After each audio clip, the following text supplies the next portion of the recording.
Bentrovati a tutti voi a una nuova serie di puntate di Blister, il nostro appuntamento con la salute che noi realizziamo in collaborazione con il Policlinico San Marco. Allora oggi inauguriamo questa nuova serie di puntate parlando di scoliosi e lo facciamo con una dottoressa che noi abbiamo già incontrato nei mesi scorsi. Si tratta di Stefania Dante, aiuto fisiatra al servizio qui Day Hospital del Policlinico. Buongiorno dottoressa. Buongiorno.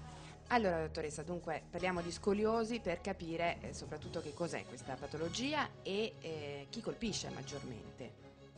Certo, la scoliosi è una patologia che colpisce prevalentemente l'età adolescenziale.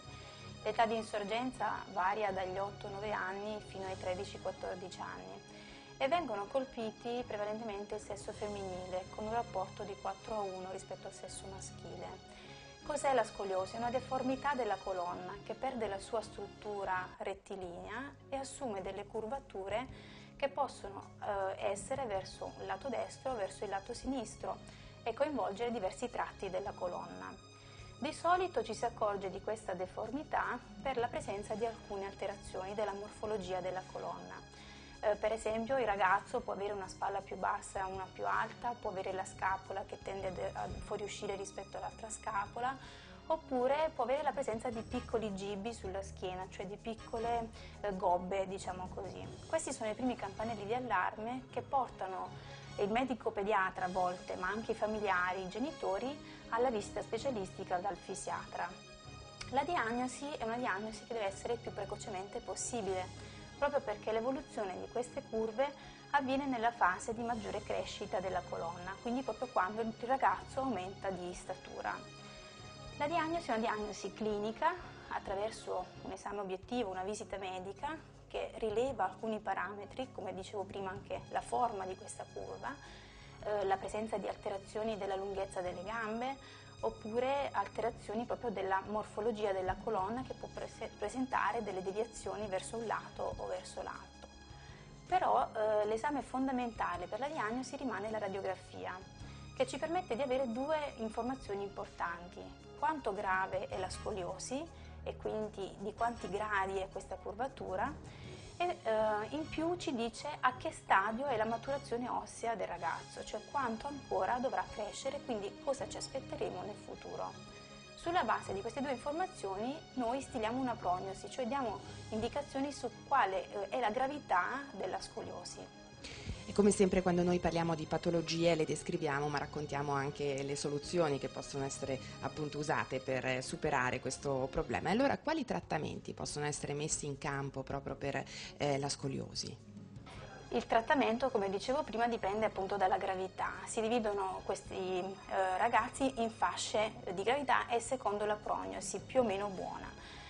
Se la curva non è tanto elevata, cioè ha un angolo di curvatura che è intorno ai 20 gradi, può essere indicativo un trattamento conservativo con ginnastica medica. Quindi la sola ginnastica correttiva può essere utile per contrastare l'evoluzione della scoliosi. Per scoliosi un po' più gravi, che hanno un angolo di curvatura tra i 20 e i 40 gradi, quindi che hanno anche degli aspetti morfologici già più evidenti, più appariscenti, può essere indicato il bustino, il corsetto ortopedico, che viene confezionato sempre sulla base del tipo di curva e dell'altezza in cui si verifica la curva, se è dorsale o se è lombare, perché ci sono corsetti che vengono studiati per ogni tipo di curvatura.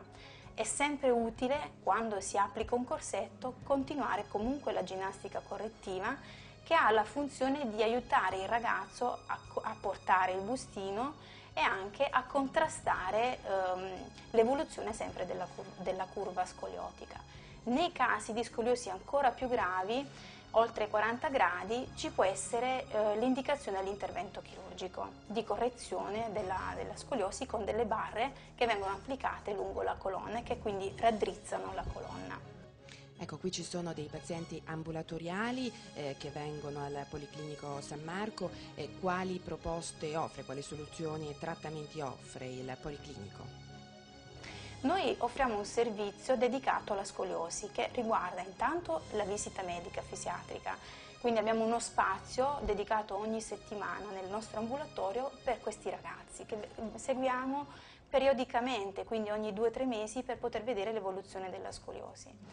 In più ci appoggiamo alla chirurgia del rachide per poter avere a disposizione degli specialisti ortopedici che trattano le scoliosi più gravi, mentre per le scoliosi di media gravità ci appoggiamo alle officine ortopediche per il confezionamento dei busti. Oltre a questo forniamo un servizio di riabilitazione ambulatoriale che i nostri ragazzi seguono prevalentemente il pomeriggio settimanalmente, quindi sono trattamenti della durata anche di parecchi mesi che hanno la funzione di spiegare al ragazzo quali sono gli esercizi che devono essere attuati per la correzione della curva e anche le posture che devono essere modificate per poter contrastare questa evoluzione. Spesso si danno indicazioni ai ragazzi per poter effettuare questi esercizi anche a domicilio. È importante infatti che il trattamento sia continuativo e duraturo. Rimaniamo sempre a disposizione poi per proseguire i trattamenti durante l'anno e per vedere i pazienti a cadenza, come dicevo prima, di 3 o di 4 mesi. E purtroppo, come spesso succede, il tempo a nostra disposizione è finito, si è esaurito. Intanto io ringrazio naturalmente moltissimo la dottoressa Stefania Addante, aiuto fisiatra qui al Policlinico, che ci è stata di grande aiuto con le informazioni che ci ha dato, grazie mille. E torneremo magari a parlare di scoliosi e di altri dettagli la prossima volta. Intanto naturalmente ringrazio anche tutti voi che ci avete seguito e vi do appuntamento alla prossima settimana con Blister.